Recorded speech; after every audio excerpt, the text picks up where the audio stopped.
Good evening, everyone. My name is Mary, and I am with Tattered Cover Bookstore, Colorado's largest independent bookstore. Thank you so much for supporting indie bookstores and joining this event tonight. Closed captioning is available on this video. There's a black bar at the bottom of the screen with a button labeled CC. Click that button and the closed captioning will appear. And remember to check out tatteredcover.com for more in-person and virtual author event information. Please welcome author Melissa Guida-Richards, an author, adoptee, and advocate based in Pennsylvania.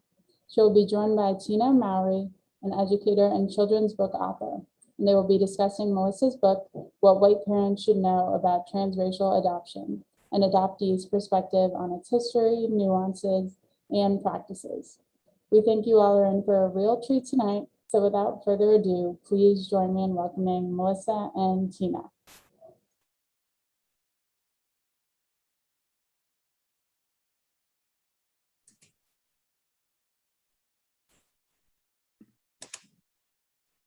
All right, we're here. Hi. Hello. I am so glad to be here. I was just talking with Melissa a little bit beforehand. It's one of our first times really speaking with each other face to face. We have known each other for at least 3 years, I want to say, when we both started sort of embarking on our own journeys with writing and working, both of us, I think, on picture books at that time. Yeah. And so I've had the privilege of sort of seeing what Melissa has become and just she has kept me around, which makes me feel pretty good. And having this book now in my own hands has been such a gift. And I know that it needs to be in the hands of so many others. So I'm just so glad to be here, Melissa. And I'm thankful that you picked me to sort of make this conversation work. Thank you. I'm so glad that we have stayed friends for so long and we're able to do this. I know, me too. So, you know, the first thing I wanted to ask you about is, of course, what inspired you to write this book, and just please let us know what that is. Of course. So I am a transracial adoptee and international adoptee. I was adopted from Colombia at about 5 months old to a family in the United States, my mom and dad. And unfortunately, my story was a little more trickier than the average adoptee. I did not find out that I was adopted until I was 19 years old. So at that time, it was a very difficult time for me to kind of understand what adoption was in general. All I had known about adoption was what I'd seen on movies and heard on TV and all that stuff. So when I tried to talk to my parents about adoption, transracial adoption in particular, because my parents are both white, it was a very difficult conversations quickly got heated. I was 19, so a teenager still, even though I was coming of age. So I was a little lost on how to bring up certain topics. My parents were completely lost on how to even acknowledge race. They were kind of brought up in an era where you just don't talk about it. And so after many conversations with them, I was just like, what would make this easier? Why is it so hard? And I started doing research and talking to adoptee communities and seeing what was out there. And I found that many of the resources written and that were available and popular were written by either adoptive parents or by adoption professionals in the industry.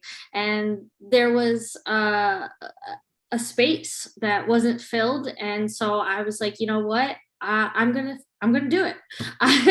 And so I kind of took the plunge. I made a proposal, and now here we are. It's an actual book that I can there.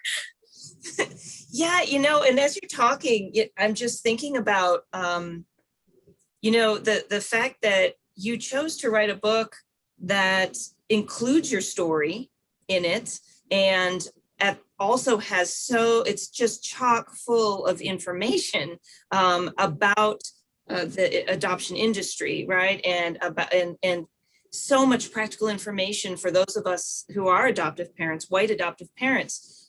And so how did you, figure out, how did that work where you could mesh all of that together? I mean, was that a longer process? Because I was kind of in awe of how that came together so beautifully in the book. Can you talk a little bit about that?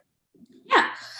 So when I came up with the proposal, I had like an outline of the main topics I wanted to include. And I definitely wanted to include the history of transracial adoption, particularly in America, what kind of got us started.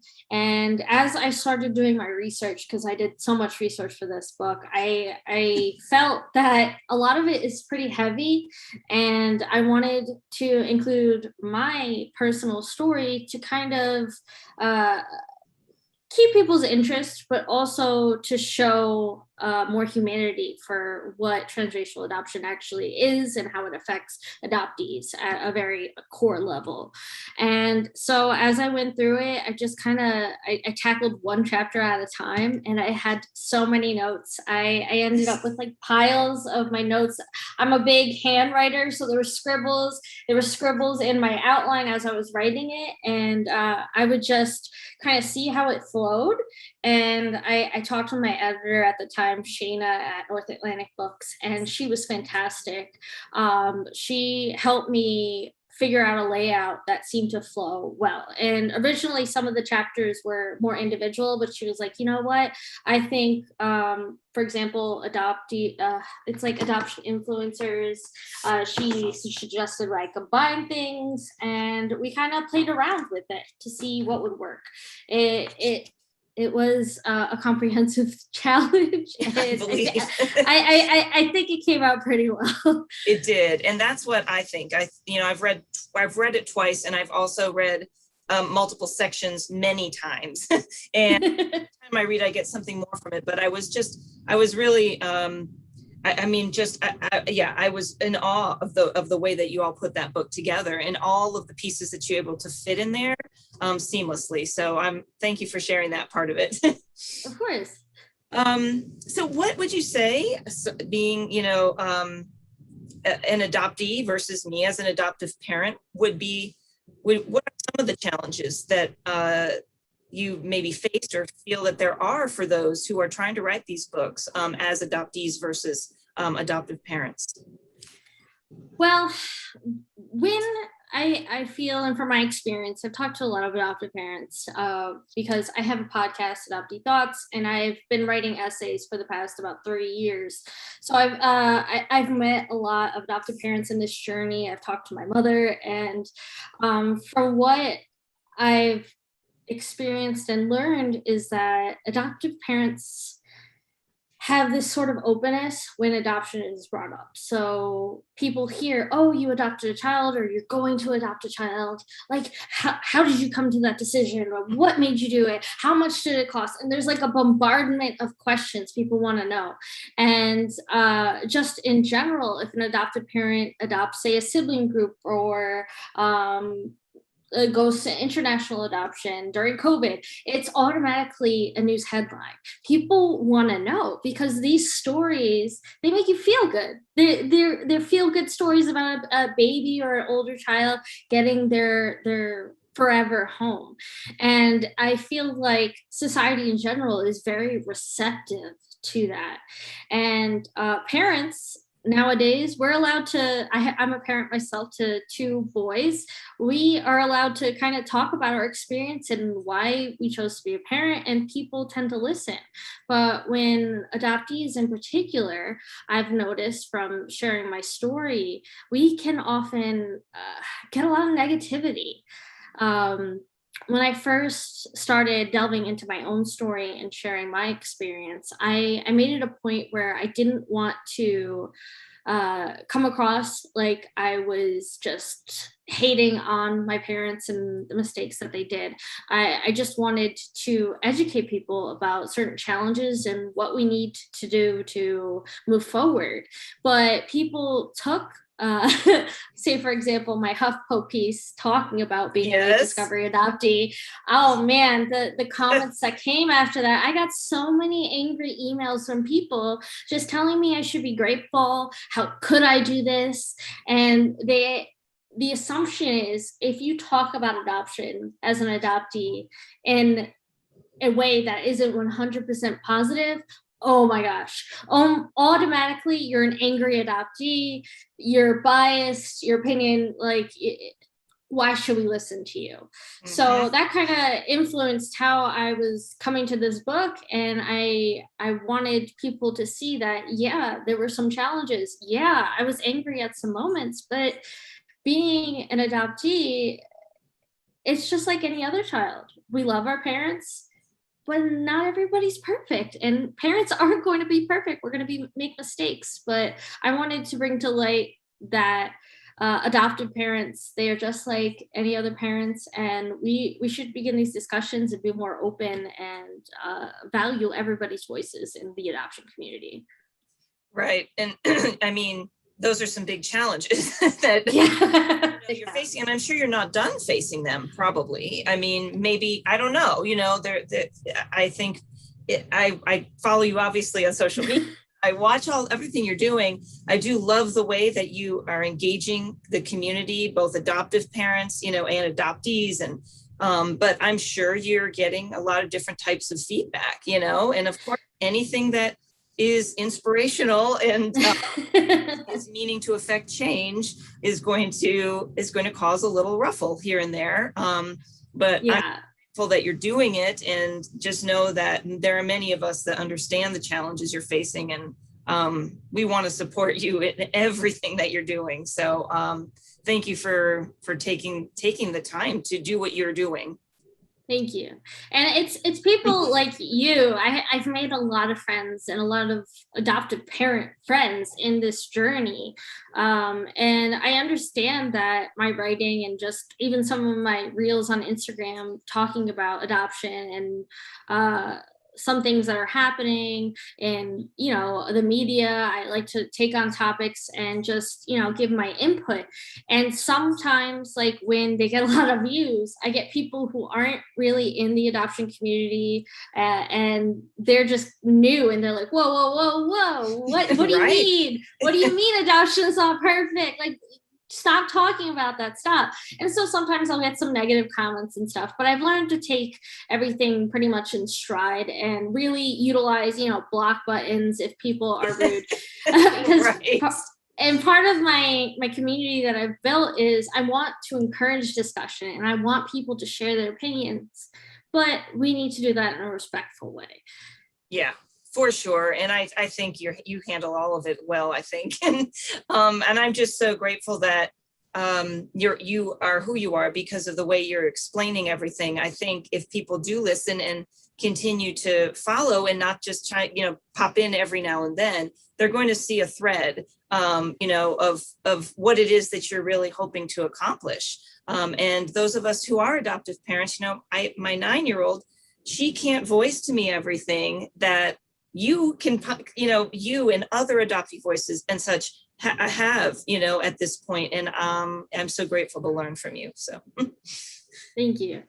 So we've kind of touched on this a little bit, because you talked about challenges about being able to publish something as an adoptee. You kind of talked a little bit about the challenges of writing the book, but is there anything else that comes into your mind about the actual writing of the book? You said you had so much research to do.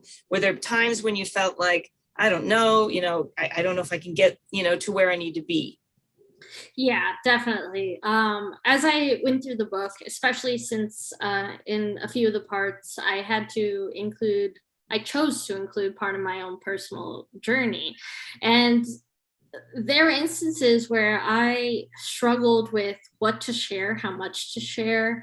And I really wanted to do it in a way that honored my story, but also was respectful enough of my adoptive parents. And as I even just came up with the idea, I made sure to talk to them about it. And at first, they really didn't understand why. And as I started writing it, I shared the book with my mother, my adoptive mother. And there were some parts where she was like, whoa, I don't know about this. Like, what are you doing? Aren't you going to scare adoptive parents away? Like, aren't you afraid of that? And I was like, I understand your fear. Sorry, I have a fidget. I understand your fear, but my intention is not to scare people away from adoption. My intention is to educate and prepare people so they don't rush into things, and just so we start working on this industry together. And to do that, unfortunately, we have to point out the flaws. And so as I was talking about my own story, I would hesitate, even though, because I have my mom's voice in the back of my head, and I'm like, whoa, am I going too far? Am I being too harsh? And while I didn't want to upset her or adoptive parents in general, I realized that I was writing this book for me and for adoptees and future adoptees. And in order for us to make progress, someone has to pave the way. And while there are some amazing adoptee voices out there, I feel like this is a unique take on it, with the way it's written, including the history and the research and the interviews and all of that, that we can utilize this going forward. And maybe agencies and libraries, and maybe it will be the gold standard. I don't know, but I know it should it be. will.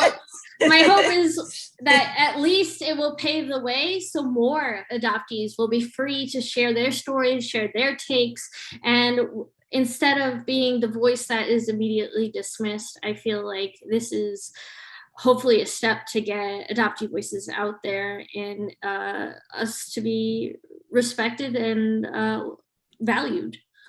100%. And, I think what you talked about, the industry, right, which is a side of it that I know a little bit about since we were in it, but there's so much unknown for so many people who, parents who are thinking I'm going to foster or foster to adopt or whatever, so much that isn't known unless you do all your research. And this book, your book, gives all of that information so succinctly, and I wish I had it, when we were going through the process. And it's got to get in the hands of agencies. It has to be something that people are reaching for, so that they can feel like they have some knowledge before they go into it, because they're just not going to get all of it. They're not yet. I think we, of course, it can get there, but they're not going to get it in training. It's lacking. You are right. There was definitely a void,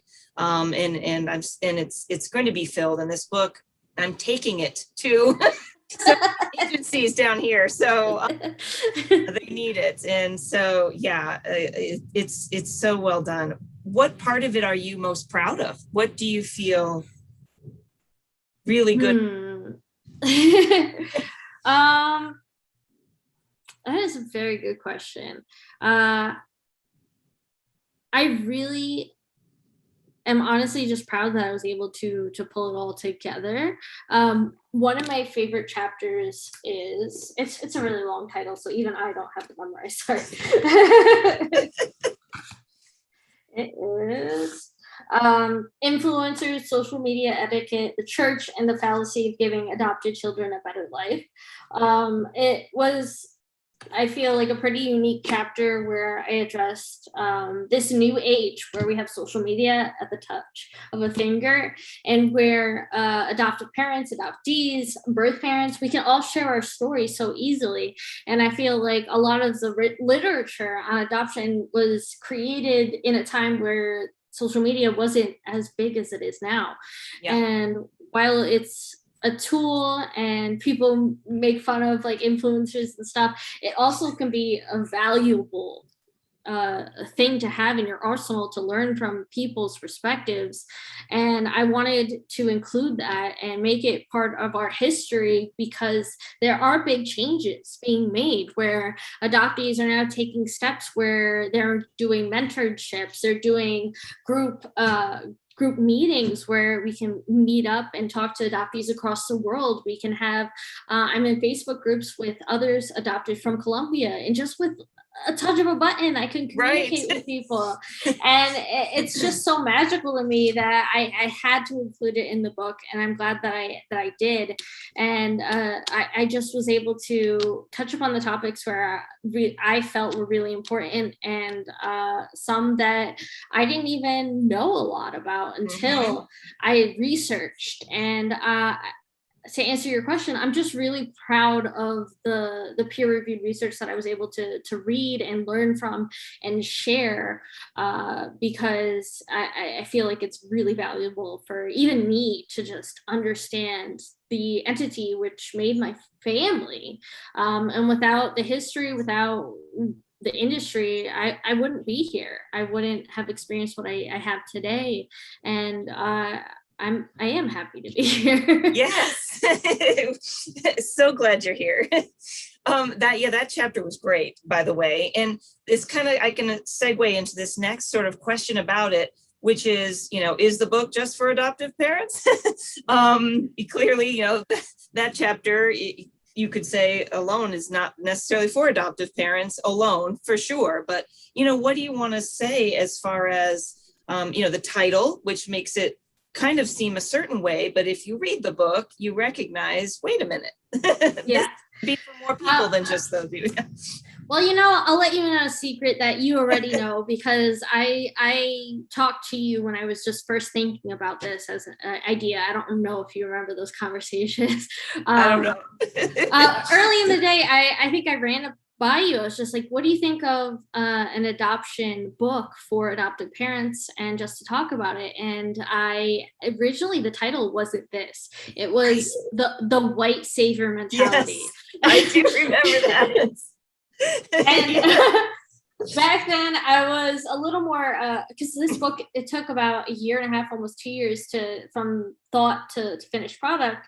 And I went through many stages of like my feelings. And originally it was just out of like a fierce protectiveness where I wanted to get this discussion out and I wanted to get the attention of people. So I was like, I need a flashy title that will get people like, what is this? Let's learn.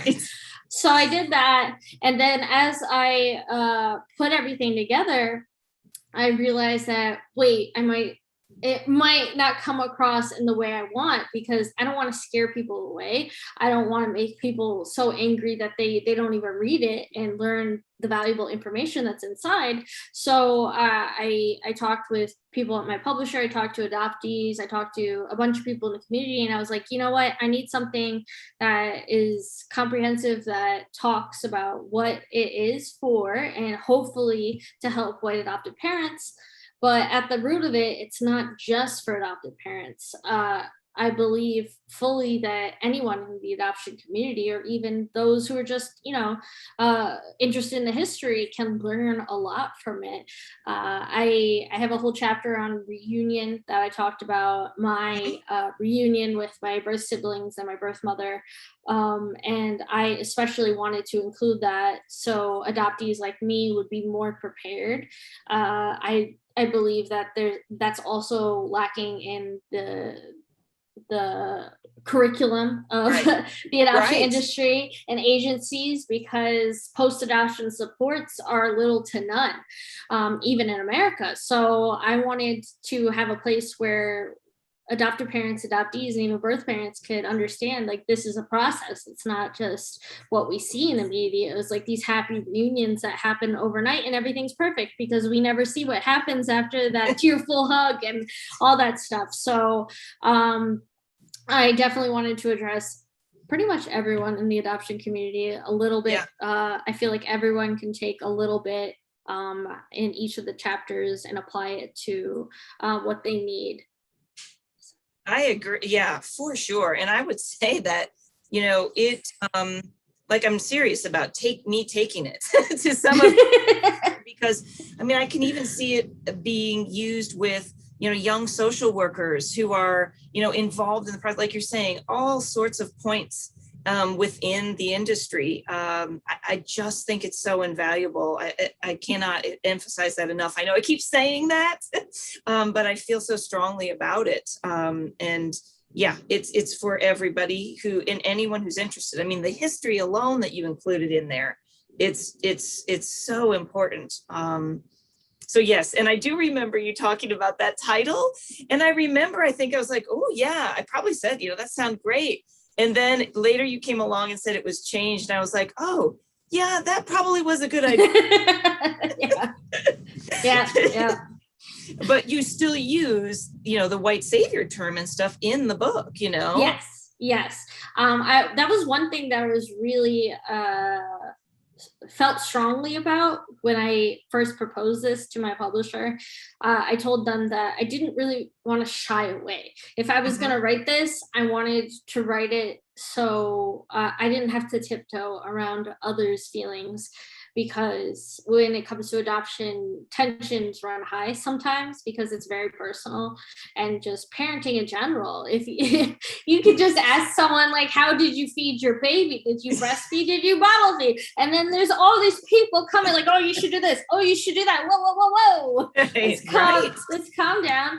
And everyone's different. Parenting strategies are different. So I knew this was going to be a touchy subject, but it was, for me, it was needed. And so that's kind of what happened. Yeah, no, and it's great. I'm so glad that it shows up in the book, because I did feel like, yes, that title can work, and that will get everyone's attention. But I do think what you all decided, has done the job really well. Thank you. I wanted to just, those are our main questions. I don't know. I forget how much time we have. Do you remember what she I think we have another like 10. Okay, great. Minutes. So this is at the I think this was your dedication, but do we answer these questions right now or do we answer after? At the end, I think. Okay. At the beginning, you say it's your dedication, I think, and it says, for adoptive parents like mine who just need a little extra help to do the work. And I kind of laughed at that because I thought a little extra help. But what would you say, speaking to white adoptive parents like myself, and you say the work, and of course the work is laid out in the book, but if you could just talk about a few of the points that you see as the biggest work that we all can be doing, would you be comfortable talking about that? Yeah. First and foremost, I feel like my biggest takeaway is adoptive parents need to get comfortable being uncomfortable. I talk about that a lot because these topics, race, reunions, even just an adoptee going like, oh, you're not my real parent. Like, these are touchy subjects where tensions run high. And me parenting my own children, when you're in that moment, you react a certain way with how you're taught. And if we don't practice talking about these touchy subjects, we're going to react sometimes defensively, and that can be harmful. So I feel like it's very important just to start getting uncomfortable and learning that that's okay. You don't need to know everything. You can make mistakes. Parents make mistakes. What's important is that you learn from them and you learn what you can do better, what you did that was great, and how to implement everything going forward. My second piece of advice is to learn the history of adoption, and don't be afraid to ask questions. Ask questions from your agencies.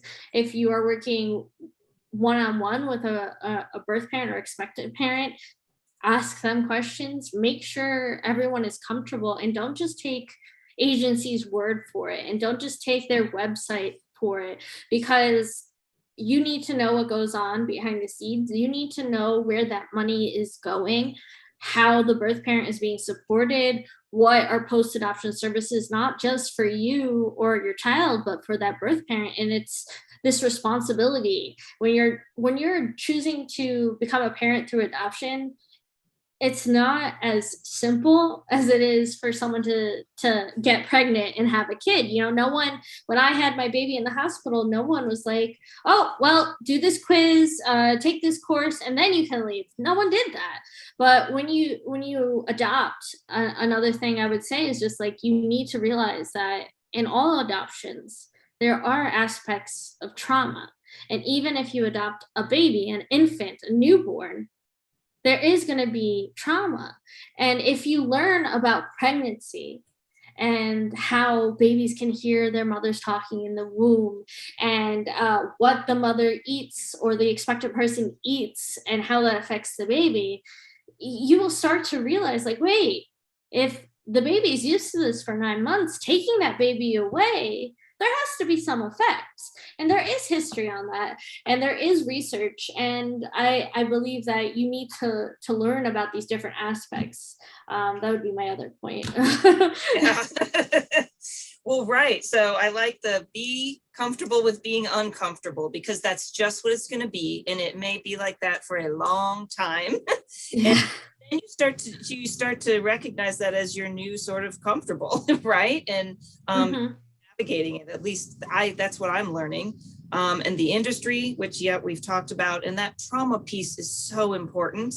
You know, I know it's probably one of the hardest parts to talk about, but it is super important to be continually educating yourself as the adoptive parent, you know, so you can better help the child. Yeah, for sure.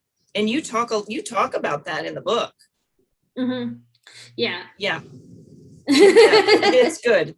Did you want to say anything else, or? I guess my question would be is, what was your favorite or your biggest takeaway from the book? Okay, so I have my favorite chapters. The part about the industry, all the history part for me, which I knew some of, but not to the extent that you did. So for me, that was really important because I love history. So that I took kind of history for me. The parenting your adopted child's chapter for sure, and the interviews. So for me, and there, I don't remember where this quote was. It probably was in the interviews. Maybe it was the parenting chapter. And you said, be prepared to answer their hard questions about me being able to answer our daughter's questions.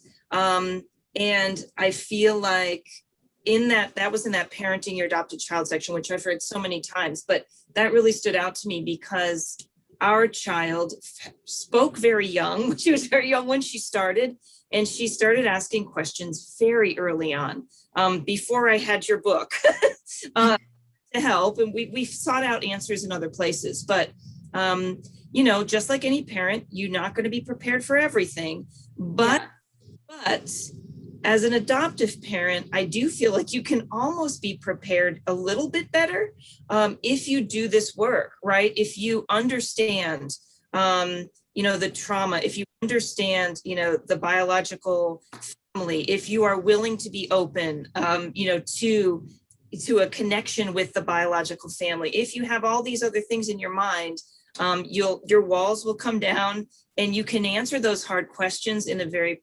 present way, right? So you're there for the child, and you can answer them the best that you can. Yes, it's not always, you know, perfect. But I do know what those hard questions are. There are many more coming, right? She's only but I really appreciate that parenting your adopted child chapter, that particular part of it, and then the interviews for me. I like craved more of that almost. Yeah. It really felt like with both the adoptive parents and with the adoptees. And I think we've read some books too. There's one book that I can't remember the title that's devoted specifically to that. And it's a lot of different adoptees' experiences. And some of them have much, it's very uncomfortable to read some of it, right? And it's heartbreaking and it's difficult. And then some of the others are a little bit easier to read, but at the same time, it puts all of it together. Everything that I read in your book, I could read in these interviews from this other book and in your book. So I found those to be really helpful, and things that I want our daughter, I want her to have access to. I want her, to be able to go to a place like your book and like other books that are going to come out, and that right, and adoptee experiences. I can't give her that. Mm-hmm. Yeah, I think that is very important. I'm glad you really love that. That made me remember another point of things that I would want people to take away is that when you adopt a child, especially into a white family, a child of color into a white family, there's this umbrella of privilege that there is going to occur. So for example, when I'm with my adopted parents and we go to a restaurant or we go into a store, when people see my parents, they get that comfortable feeling. But when I walk into these situations and I'm alone, I'm treated differently. And I feel like for a lot of adopted parents, we try, not we, but for adopted parents that I've talked to, we think like, oh, well, we're giving a child a home, we're loving them, we're in a safe environment, nothing bad is going to happen because I adopted this child. But unfortunately, we live in a world where color does matter, and there is a lot of systemic racism in America in particular.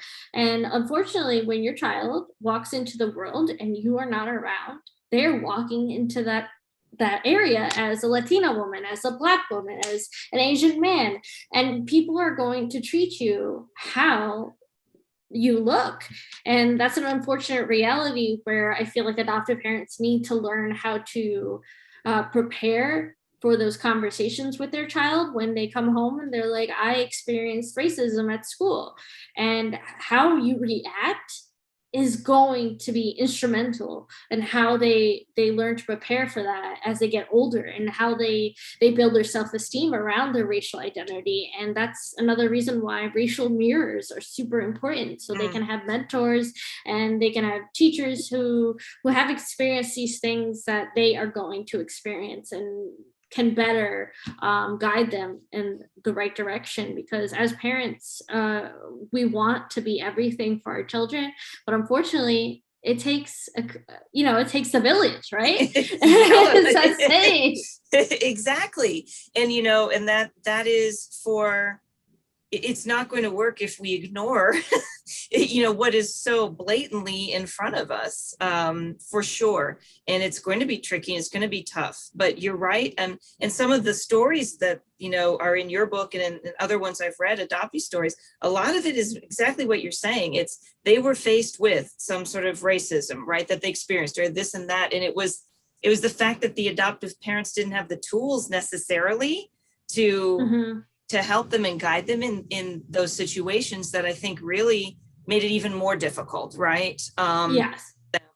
For sure. And even though, again, I'm not going to do things perfectly, if I can be somewhat prepared and, educate myself, hopefully I can at least, give them what they need, give the child what they need, create some of that.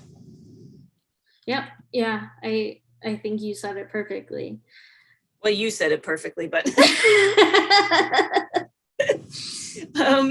let me see. I didn't know if I had anything else of course I have plenty. I could go on for a long time. Let me see. I thought I had another quote I wanted to ask you about. Oh, no, I didn't write it down. Darn it. It was something that came from it was the parenting, and I don't have my book here, of course, from the Parenting Your Adopted Child chapter. But now I don't see I can't remember what it was. Well, if you remember it later. I know I will. Of course, that's what I'll do. So what do you or go ahead if you want to. No, you. What do you think you see for what you're going to be doing next? I mean, as far as, I know you've got your podcast, right? You were mentioning many groups you belong to. Do you have another project that you're working on? Yeah, I am currently working on my memoir. I did include some pieces of my personal story in the the book, What White Parents Should Know About Transracial Adoption. But there has been a lot that happened before and after and now that I feel like is important to share. And I have recently started like a new version, like I'm on like draft number like 8 at this point, because as I my memoir has been something that I've been working on for a long time, as you know, and I think I've come to a point where I've really started understanding my own journey. And so now I am comfortable sharing that. So as I work on the launch of this book, when I get a chance, I am working on that. And it's a memoir about being a late discovery adoptee and about reunion with birth siblings and birth mother, and all that entails and how that affects your relationship with your adoptive parents and with my family here. And I include how pivotal becoming a parent myself has been in me understanding and also going through a lot of grief and learning and about my experience. So that's my next project. And I also do now I'm starting to do some speaking engagements and workshops with this text. So that's another thing that I've been working on. So people listening, keep an eye out, because I will share events and such that are coming up. And you're going to be on TV tomorrow. Yes. I am super nervous about that, but I will definitely share that. I do have an interview tomorrow, but yeah. That's excellent. Will it be virtual, Melissa? Yes, it's going to be virtual. I have an interview with Good Day LA, but I will share the link to the virtual thing. Because the time zones are different. We were just talking about time zones earlier, but I will share that tomorrow when I have the link available on my social media. You can find me at Adoptee Thoughts. Before I forget, I also wanted to mention that Tina is a lovely picture book author, and she has a book coming out called My Family Tree Has Roots. And that will be out when? February 8th. Okay, so keep an eye out for that. It's a great book. I had the honor of reading it, and I definitely think it will also be a valuable resource in the adoption community. But maybe we should get started on questions. Yeah, is that where we're at? Yeah, I think so. Okay. Question from Judy. What are the most important things white parents should think through before adopting? That is a very good question. There are a lot of things, but the most important thing I think is to really understand where you are and why you are choosing to adopt. And I feel like just parenting in general is really impacted on how we were raised in our own families, and how your choice for adoption. And personally, I went through infertility for a while, so I can understand that aspect, but there's a unique impact on choosing to become a parent and how and why your reasons behind that, particularly when you choose adoption, transracial adoption, international adoption, you are met with all these options. What age? What race? What are you open to disabilities? And you have to really have a heart-to-heart with yourself with what you can handle. And I feel like being open to that and beginning those self-healing with your own grief about why you are choosing adoption, or the reasons behind it, whether you think adoption is 100% pure a good thing and you're learning and you're trying to understand the different aspects, or whether you were somewhere in between. I think that answer. Okay. Question from Donald.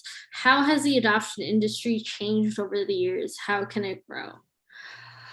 Oh, well, I could talk for hours about that, right? I include a lot of that in my book, in the history, but when we think about adoption, unfortunately, back in the day, in the past, there were instances where adoption was brought about for very horrible reasons, where we had Native Americans in schools, and we displaced a lot of people in America, and adoption was the option that was the go-to. But in terms of race, adoption back in the day, in the 90s, especially when I was born, it was more of a colorblind approach. And as that started, laws were passed like MEPA, that said that it is unethical to place a child of a certain race with another family of a certain race because you're thinking of race. So basically, don't think about race in the process. And there were these laws that were put into place years and years ago that are still the standard because things aren't updated. And just with international adoption too, a lot of the laws were really lax, and even to adoption agencies overseas. And unfortunately, we've learned that the practices of obtaining children were really unethical, and in some cases there was trafficking. But now we fortunately have media that is able to expose these instances and learn that we need to listen to these laws and make new ones to prevent these horrible things. And luckily, a lot of the agencies now, they're taking stronger precautions to prevent trafficking, but we still have a lot of work to do. And to answer how can it grow, I think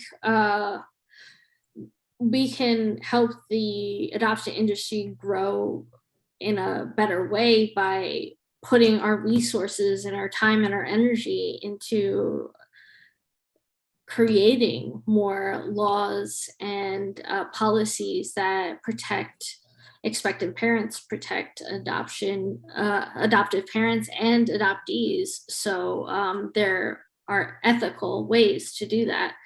And it just takes time, it takes conversation, and it takes a willingness to put these things forth. And for example, we have the Adoption Citizenship Act that is trying to be go through, and it is to make sure that adoptees in America all have citizenship, because unfortunately there are still some of us out there that have been deported to their birth countries without even knowing anything really about them. And these are, for instance, some things that adoptive parents and people in the industry can support by pushing forward and calling your local government and your governors, your senators to pass these laws to protect adoptees, and not just say, oh, that's unfortunate. No, there's things that we can do, and we just have to work together to do that. Okay. Question from Anna. What did your research process for the book look like? Okay, so as I mentioned, there was a lot of research that went through it. I actually have a bachelor's degree in psychology and criminal justice. So luckily, I had a lot of knowledge on how to research peer-reviewed research. So I looked a lot on psychology info on databases where this research, if you don't know what peer-reviewed research is, it's when it has to go through like a committee and you have to like make sure it's actually true. It's basically like fact checking for studies that have been done. So I went online and I looked up as many articles as I could about race, about adoption, transracial adoption, effects of international adoption, mental illness in adoptees, trauma, and I compiled so many articles, and I ended up having stacks and stacks because I wanted to print them out so I wouldn't lose anything. And I had to pick and choose what I felt was vital enough that I could include in the book. And I made sure there's a huge index at the back that includes all the articles, all the essays, all the interviews that I've included. And I wanted to make sure that when I wrote about adoption and about things that I believe need to be changed, I had the backing of research, because I want people to know that it's not just my opinion. It's not just I'm not just a bad egg that had a bad experience and, you know, wants to rant about adoption. Like, no, there are studies that show that raising a child without acknowledging color has, you know, detrimental impact on their development.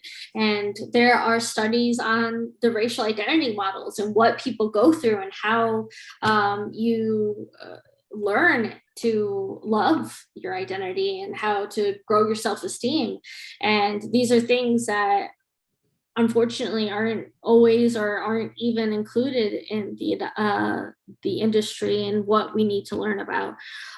So I just tried to research as much as I could, and here we are.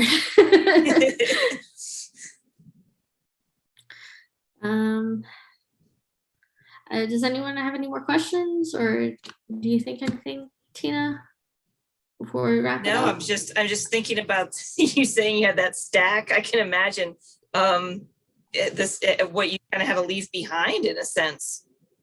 Yeah. And with adoption, especially transracial adoption, we could have these conversations for days. And there are some amazing conferences and stuff. So resources, I include a whole list and activities that you can do at the end of the book. And I really encourage anyone listening to not just settle with what you know now, and to be willing to learn, to grow, and to keep going on, moving forward.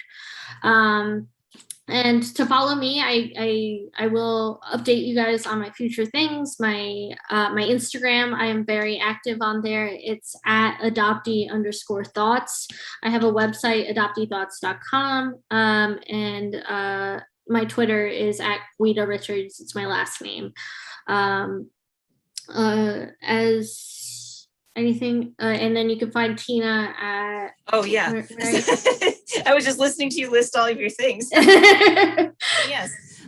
So I'm mostly active on Twitter and Instagram. So Twitter is Instagram is Tina.Mowrey, and then Twitter is at TMOWTX. So it's T-Mow and then the TX for Texas, and that's Twitter. I have a website and stuff too, but I'm mostly active on those two social media sites. And if you want to hear my podcast, you can find it at any podcast platform. It's just Adoptee Thoughts. And yeah, so I'm very happy that we had this chance and opportunity. And thank you so much for coming tonight and being able to do this with you. Yeah, this has been excellent. I was a little nervous, but man, once we got in here, it felt like this is where we belonged, right? Right, just talking to a friend. Yes. Thank you much. Of course. And once again, thank you. You can buy the book now. There is going to be an audiobook. It will be out in January, I believe. So if you prefer that. And one thing I do ask anyone who is reading the book, please, if you can, leave a review. And keep an eye out for Tina's, and follow us on social so you can keep up to date with that. But yeah, thank you, everyone. And thanks to Tattered Cover. Yes, thanks Tattered Cover for having us. All right. I think we can just stop the video now.